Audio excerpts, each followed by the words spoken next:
Hello बच्चों, कैसे हैं आप सब। आज हम करने वाले हैं 3.2 एक्सरसाइज का क्वेश्चन नंबर 2। उसके पहले मैंने ग्राफिकल आपको पिछले वीडियो में इसी एक्सरसाइज का ग्राफिकल करवाया था वर्ड प्रॉब्लम के साथ। आज हम करने वाले हैं क्वेश्चन नंबर 2 जिसमें लिखा हुआ है comparing the ratio A1/A2 B1/B2 C1/C2 and find out. Find करना है कि लाइंस आर इंटरसेक्टिंग है, लाइंस आर पैरेलल है और लाइंस आर कोइंसिडेंट है। हमें ये बताना है, कंडीशनल क्वेश्चन है, हमें केवल कंडीशन लगा के ये बताना है कि किस टाइप की लाइंस है। तो देखिए मैं वापस से आपको थ्योरी रिवाइज करवा देती हूँ। मैंने पिछली बार भी आपको बताया था। देखिए यहाँ पे मैं कंडीशन लिखती हूँ A1/A2 not equal to B1/B2। Lines are कैसी होती है? इंटरसेक्टिंग। ये कंडीशन हमें पता होना चाहिए। अगर A1/A2 not equal to B1/B2 है तो लाइन कैसी है? इंटरसेक्टिंग लाइंस है। अगर हमारे पास है A1/A2 equal to B1/B2 equal to C1/C2 तो लाइन कैसी है? कोइंसिडेंटल।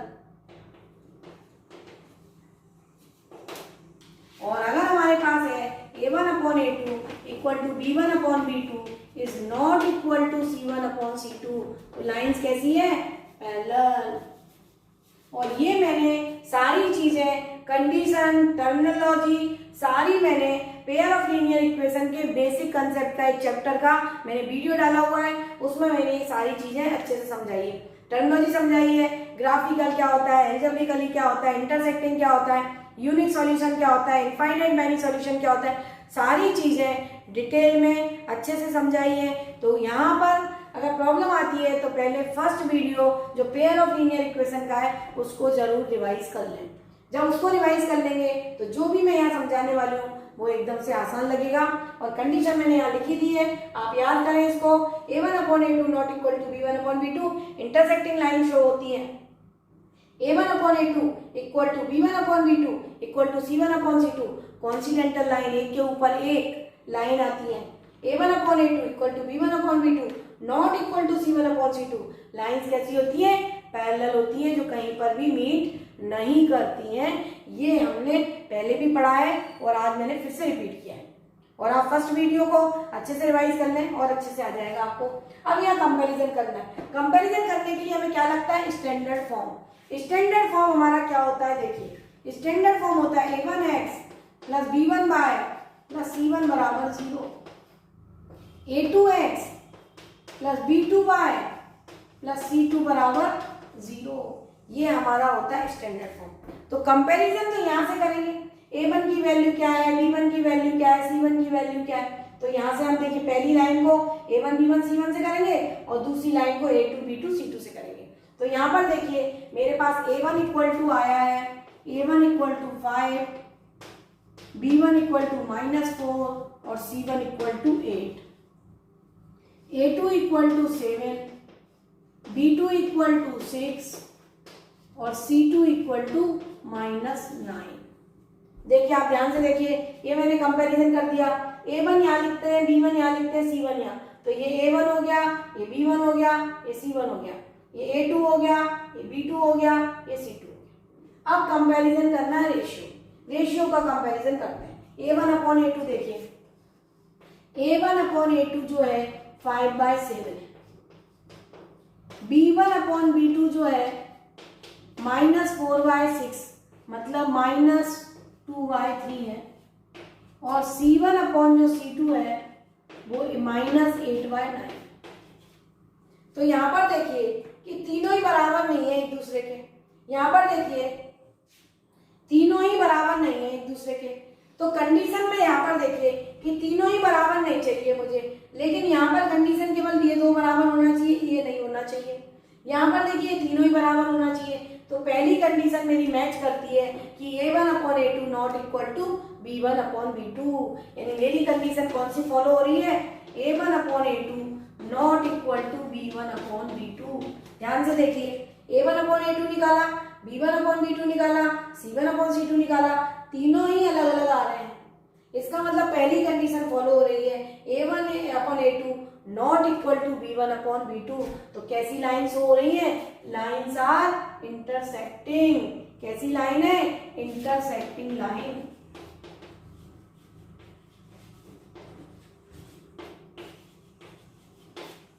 क्लियर है? समझ में आया कैसे करना है क्वेश्चन को? हमें स्टैंडर्ड फॉर्म लिखनी है, स्टैंडर्ड फॉर्म से कंपैरिजन करके a1 a2 b1 b2 c1 c2 लिखना है, रेशियो निकालना है, फिर तीनों कंडीशन में से हमें समझना है कि पहली फॉलो हो रही है, दूसरी फॉलो हो रही है, तीसरी फॉलो हो रही है। हमने देखा कि इनमें तो बराबर है, यहाँ तो कुछ भी बराबर नहीं है, यानी ये दो तो कैंसिल हो गई। तो बची एक पहली वाली, यानी a1 upon a2 not equal to b1 upon b2। Lines are intersecting. Clear है? समझ में आया कैसे हमने कंपैरिजन करा? हम इसका करते हैं सेकेंड पार्ट। अब हम आते हैं इसके सेकेंड पार्ट पर। यहाँ भी कंपैरिजन करते हैं। मैंने आपको बताया अभी standard form a1x b1 bye c1। तो a1 की वैल्यू कितनी हो गई? 9, b1 की वैल्यू कितनी हो गई? 3, c1 की वैल्यू कितनी हो गई? 12। a2x b2 bye c2, a2 equal to कितना हो गया? 18, b2 इक्वल टू कितना हो गया? 6, c2 इक्वल टू कितना हो गया? 24। कंपैरिजन करना है a1 अपॉन a2 निकालिए, 9 बाई 18 कितना आया? 1/2। a1 upon a2 9 upon 18, 9 2 18। b1 upon b2 3/6 बराबर 1/2। b1 अपॉन b2 कितना आया? 1/2। c1 upon c2 12/24। ये c1 है, ये c2 है, तो आंसर कितना आया? 1/2। अब आप मैच करिए, a1 अपॉन a2 1/2 है, b1 अपॉन b2 1/2 है, c1 अपॉन c2 1/2 है। कौन सी कंडीशन दिखाई दे रही है? यहाँ पर देखिए, a1 upon a2 equal to b1 upon b2 equal to c1 upon c2। कैसी लाइन्स है? Coincidental line. यानी a1 अपॉन a2 हमारी कंडीशन फॉलो हो रही है, a1 upon a2 equal to b1 upon b2 equal to c1 upon c2 equal to 1/2। तो lines are coincident. Lines are coincident. Clear है? समझ में आया कि लाइन्स आर कॉन्सिडेंट। पहले हमने कंपैरिजन करा, a1 b1 c1 निकाला, a2 b2 c2 निकाला, a1 अपॉन a2 निकाला, b1 upon b2 c1 upon c2 निकाला। तीनों अगर बराबर आ रहे हैं तो कंडीशन हमारे दिमाग में होनी चाहिए कि पहली कंडीशन नहीं फॉलो हो रही है, तीसरी कंडीशन नहीं फॉलो हो रही है, बीच वाली कंडीशन फॉलो हो रही है। कैसी लाइन को शो करती है? कॉन्सिडेंटल। हमने लिख दिया a1 upon a2 equal to b1 upon b2 equal to c1 upon c2 बराबर 1/2। तो लाइन्स आर कॉन्सिडेंट। क्लियर है? अब हम आते हैं क्वेश्चन नंबर 3 पर। अब देखिए, अब हम आते हैं क्वेश्चन नंबर 3 पर। ये a1x b1 बाय c1 लिख लेते हैं। यहाँ पर a1 इक्वल टू कितना है? 6, b1 इक्वल टू कितना है? -3, c1 इक्वल टू कितना है? 10, a2 इक्वल टू यहाँ पर देखिए a2x b2 बाय c2। तो a2 इक्वल टू हमारा 2, b2 इक्वल टू हमारा -1 और c2 इक्वल टू 9। अब यहाँ पर कंपैरिजन करिए, a1 अपॉन a2 निकालिए, 6/2 बराबर कितना हो गया? 3। b1 अपॉन b2 निकालिए, -3 अपॉन -1 बराबर 3। c1 अपॉन c2 निकालिए, 10/9। अब यहाँ पर देखिए, इसमें से हमारा कौन सा फॉलो हो रहा है? a1 अपॉन a2 बराबर b1 अपॉन b2, ये दोनों आ रहा है, लेकिन ये c1 अपॉन c2 अलग जा रहा है, डिफरेंट जा रहा है। इसका मतलब कौन सी कंडीशन फॉलो हो रही है? थर्ड वाली, a1 अपॉन a2 बराबर b1 upon b2 not equal to c1 upon c2। हमारे पास कंडीशन जा रही है, कौन सी कंडीशन जा रही है हमारी? a1 upon a2 equal to b1 upon b2 not equal to c1 upon c2 बराबर, ये कंडीशन जा रही है, ये 3 बराबर है और ये नॉट इक्वल टू 10/9। तो ये कंडीशन बन रही है, ये काय की कंडीशन है? Lines are parallel. Lines are parallel. Clear है? समझ में आया कि लाइन्स आर पैरेलल। तो यहाँ बस हमें ये बार बार याद रखना है कि कब इंटरसेक्टिंग होती हैं, कब कॉन्सिडेंट होती हैं, कब पैरेलल होती हैं। तो a1 upon a2 not equal to b1 upon b2 intersecting. जब तीनों की रेशियो बराबर हो कॉन्सिडेंटल, दो का बराबर हो लेकिन तीसरे के बराबर नहीं हो तो लाइन्स आर पैरेलल। अब हम इसके नेक्स्ट क्वेश्चन की तरफ बढ़ते हैं। चलिए, अब हम आते हैं question number 3। Same second question की तरह ही है। हमें रेशियो का कंपैरिजन करना है, इक्वेशन हमें दे रखी है, रेशियो की तरह कंपैरिजन करेंगे।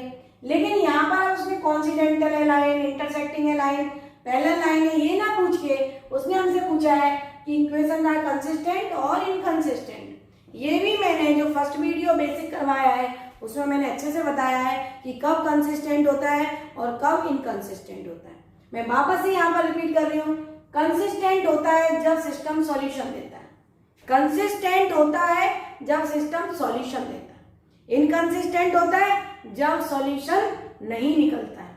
तो देखिए हमारे पास तीन कंडीशन है, पहली है इंटरसेक्टिंग लाइन, यानी सॉल्यूशन होता है यूनिक सॉल्यूशन, इंटरसेक्टिंग लाइन होती है यूनिक सॉल्यूशन, कॉन्सिडेंटल लाइन होती है इनफाइनाइट मेनी सॉल्यूशन, और जब पैरेलल लाइन होती है तो नो सॉल्यूशन। यानी कि इंटरसेक्टिंग लाइन और कॉन्सिडेंटल अगर लाइन है, यानी कंडीशन हमारी बनती है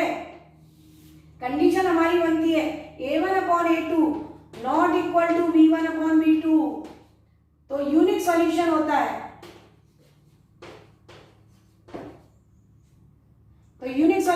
है, और यहां पर होता है कंसिस्टेंट। सिस्टम हमारा, इक्वेशन हमारी कैसी होती है, कंसिस्टेंट।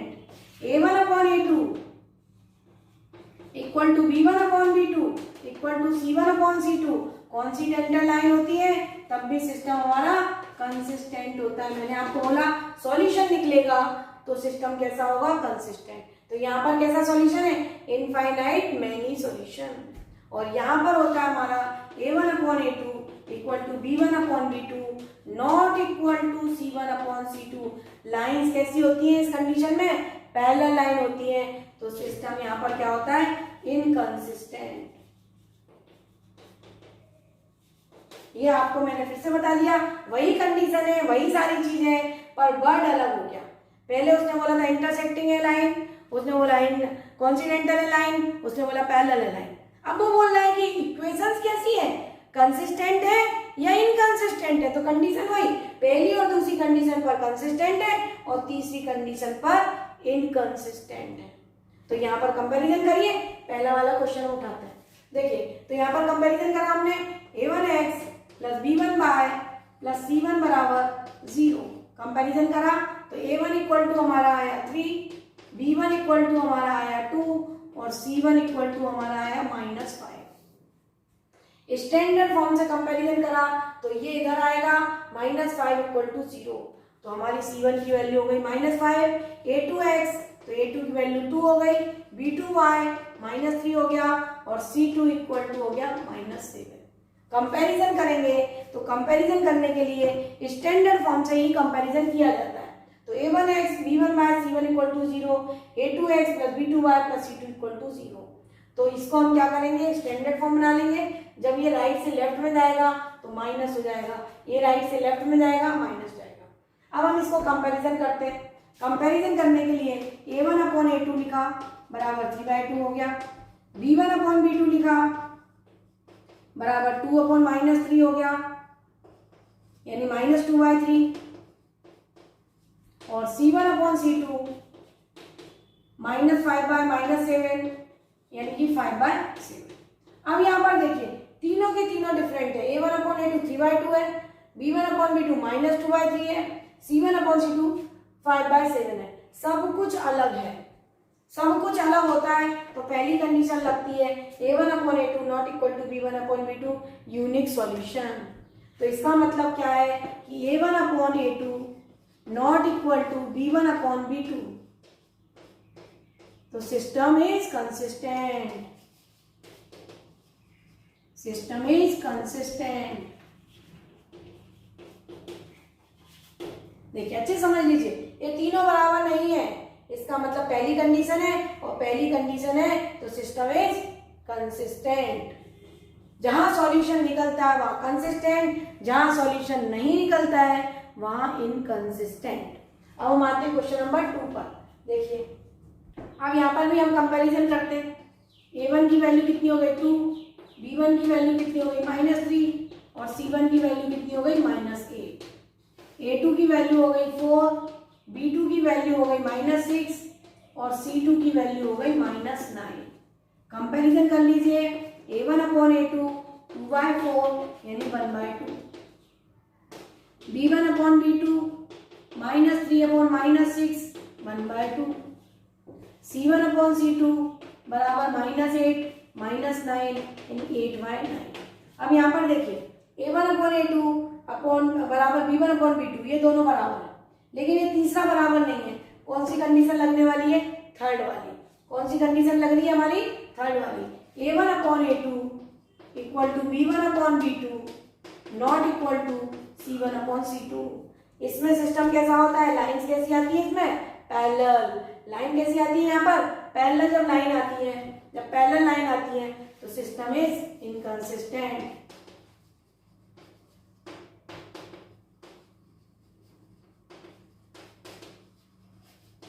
लाइन्स कैसी होंगी? पैरेलल।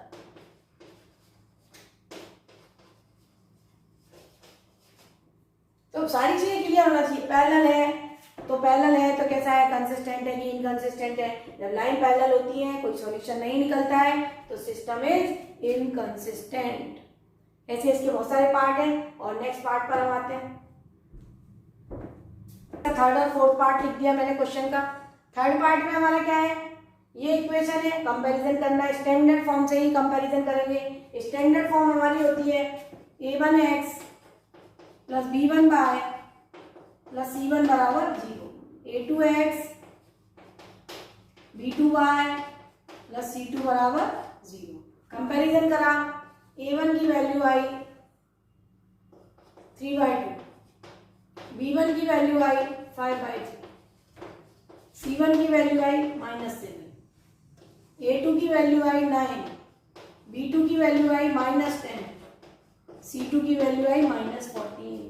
ये इधर आके माइनस हो जाता है। स्टैंडर्ड फॉर्म से कंपैरिजन किया जाता है। क्लियर है? तो अब यहाँ पे कंपैरिजन करना है a1 upon a2।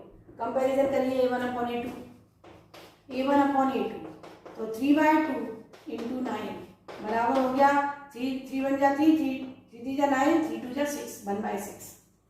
b1 upon b2 5/3 into -10 5 2 जा 10 -1/6 -1/6 और c1 upon c2 equal to हो गया -7 अपॉन -14 1/2। अब यहाँ पर देखिए a1 upon a2 b1 upon b2 c1 upon c2 तीनों ही बराबर नहीं है। तीनों ही बराबर, ये 1/6 है लेकिन ये -1/6 है, बराबर नहीं है। और ये c1 अपॉन c2 1/2 है, तीनों ही बराबर नहीं है। यानी हमारी कंडीशन फॉलो हो रही है a1 upon a2 not equal to b1 upon b2। Unique solution की कंडीशन लग रही है, यूनिक सॉल्यूशन, तो सिस्टम इज कंसिस्टेंट।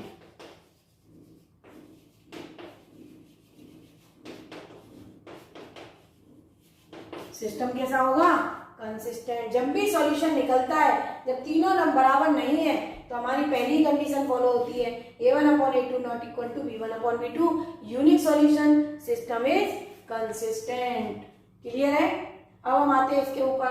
यहाँ पर देखिए a1 की वैल्यू कितनी है 5, b1 की वैल्यू कितनी है -3, c1 की वैल्यू है -11, a2 की वैल्यू है -10, b2 की वैल्यू है 6 और c2 की वैल्यू है 22। माइनस है, लेफ्ट में आएगा प्लस हो जाएगा। a1 अपॉन a2 बराबर 5 अपॉन -10 तो बराबर हो गया -1/2। b1 अपॉन b2 बराबर -3/6 यानी -1/2 और c1 अपॉन c2 बराबर है -11/22 यानी -1/2। ये देखिए तीनों बराबर, a1 upon a2 -1/2, b1 upon b2 -1/2, c1 upon c2 -1/2। कौन सी कंडीशन लग रही है? सेकेंड वाली, a1 upon a2 equal to b1 upon b2 equal to c1 upon c2। System is consistent. System is consistent. हमारी कौन सी लग रही है? a1 upon a2 equal to b1 upon b2 equal to c1 upon c2 यानी infinite many solution. Infinite many solution देता है, infinite many solution. तो system is consistent. System is consistent. Clear है, समझ में आया कि कब सिस्टम कंसिस्टेंट होगा, कब इनकंसिस्टेंट होगा। ये जो कंडीशन है इसमें लाइन कैसी होती है, कॉन्सिस्टेंट। जब लाइन कॉन्सिस्टेंट होती है तो इनफाइनाइट मैनी सॉल्यूशन होता है और सिस्टम इज कंसिस्टेंट। इसका एक और क्वेश्चन बचा हुआ है, उस पर हम आते हैं। देखिए अब इसका नेक्स्ट क्वेश्चन है, इसी का पार्ट है। फिर से हमें बताना है कि सिस्टम कैसा है, कंसिस्टेंट है या इनकंसिस्टेंट है। कंपैरिजन करना है, a1x plus b1y plus c1 बराबर 0 से कंपैरिजन करना है। a2x plus b2y plus c2 standard form से ही कंपैरिजन किया जाता है। a1 की वैल्यू आ गई हमारी, a1 equal to 4y3, b1 equal to 2 और c1 equal to -8, a2 equal to 2, b2 equal to 3 और c2 इक्वल टू -12। कंपैरिजन करा, a1 upon a2 equal to 4/3 2, 2 2 या 4 यानी 2/3 आ गया। b1 अपॉन b2 बराबर भी आ गया 2/3 और c1 अपॉन c2 बराबर भी आ गया -8/-12 यानी ये हो गया 4 2 जा 8, 4 3 जा 12, 2/3 माइनस से माइनस कैंसिल हो गया। यानी सारे के सारे a1 upon a2, b1 upon b2, c1 upon c2 सबके सब बराबर हैं, सबके सब बराबर हैं। a1 upon a2 equal to b1 upon b2 equal to c1 upon c2 बराबर 2/3। तो कैसा मतलब है, कैसी लाइन है, कॉन्सिडेंट। जब लाइन कॉन्सिडेंट होती है कैसे सॉल्यूशन होते हैं, इनफाइनाइट मैनी सॉल्यूशन। तो lines are coincident, lines are coincident. So system is consistent. System is consistent. देखिए बहुत इजी था, पर ये जो कंसेप्ट है ये आगे एक्सरसाइज में लगने वाला है। आपको एकदम अच्छे से आना चाहिए, कब कंसिस्टेंट होगा, कब इनकंसिस्टेंट होगा, कब इनफाइनाइट सॉल्यूशन होगा, कब नो सॉल्यूशन होगा, कब यूनिक सॉल्यूशन होगा। तीन तो कंडीशन है गिनी हुई। पहली कंडीशन है यूनिक सॉल्यूशन की, दूसरी है कंसिस्टेंट की यानी इनफाइनाइट मैनी सॉल्यूशन की, और तीसरी है नो सॉल्यूशन इनकंसिस्टेंट की। तो जो हमारा इसी एक्सरसाइज का जो नेक्स्ट क्वेश्चन है उसमें भी वो बोलता है कि बताइए कंसिस्टेंट या इनकंसिस्टेंट, और कंसिस्टेंट है तो ग्राफ खींचिए, ग्राफ से हमें उसका सॉल्यूशन निकालिए। कंसिस्टेंट है, अगर यूनिक सॉल्यूशन है तो हमें ग्राफ से बताइए उसको। तो जो ग्राफिकल मेथड है वो नेक्स्ट वीडियो में डालूंगी इसका नेक्स्ट क्वेश्चन, क्योंकि ग्राफिकल जो होता है थोड़ा लेंथी होता है। पहले तो हमें बताना है कि ये कंसिस्टेंट है या इनकंसिस्टेंट, उसके बाद उसका ग्राफ बनाना है, तो थोड़ा सा लेंथी होगा, तो वो नेक्स्ट वीडियो में जाएगा। तो अब इसका अगला क्वेश्चन हम लाएंगे नेक्स्ट वीडियो में। जब तक आप मेरे साथ बने रहिए, थैंक यू।